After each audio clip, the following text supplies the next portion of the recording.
Sino magtatrabaho kung lahat mayaman? Ha?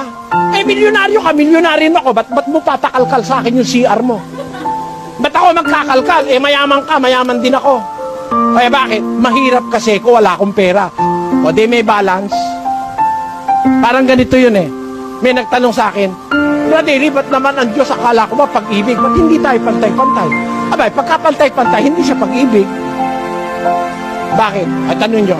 Pantay-pantay tayo lahat. Pantay-pantay tayo ng taas. 5'7" lahat tayo, kasing taas ko. Pantay-pantay tayo ng ilong. Pantay-pantay tayo ng bibig. Pantay-pantay lahat. Ha? Lahat pantay-pantay. Ano ang labas? Magkakamukha tayo. Di ba gano'n? Ha? Pag natulog ka, nagising ka uli, niya una akala mo asawa mo. Bakit? Eh, kamukha rin ng asawa ni Teban yung asawa mo. Eh, pantay-pantay lahat eh. Magulo mundo nun. May nagnakaw.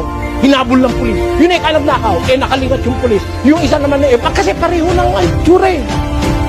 Di ba? Pare-pareho lalabas eh. Merong isang tao, sabi niya, nandun siya sa ilalim ng puno ng duha.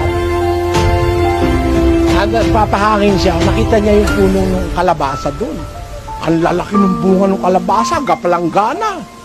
Andun, kalabasa. Sabi niya, naisip niya, ba't yung kalabasa? Ang liit-liit lang ng puno, ang laki-laki ng bunga. Ito namang duhat, ang laki-laki ng puno, liliit naman ng bunga. Nag-iisip siya. Para bang nag-iisip niya, ba't ganun? Ang nangyari, humangin. Naku, nabaksak yung isang kumpul na duhat. Tumama sa ulo niya, kumpul na duhat. Sabi niya, Diyos ko, patawarin mo po ako. Bakit niya? Ba't niya sinabi, tama pala ang Diyos? Kasi kung nagkataon yung kalabasang kumpul-kumpul ang andod yung bumaksak sa ulo niya, patay siya. Di ba? Ano, naintindihan niyo na mga kapatid? O, naintindihan nyo? Huwag nating sisisihin ng Diyos.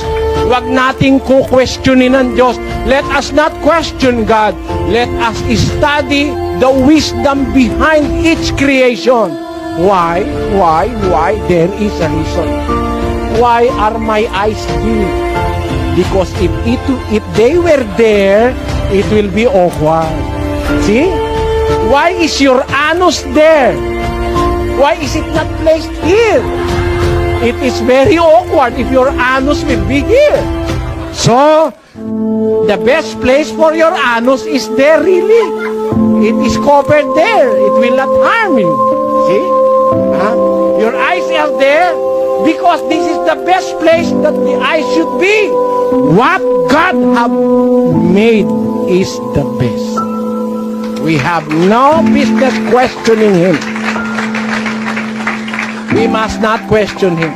So, you are rich, good for you because you are rich. But pay me. I will work for you. The reason why I'm working for you because I do not have the money. So we will live in harmony with each other.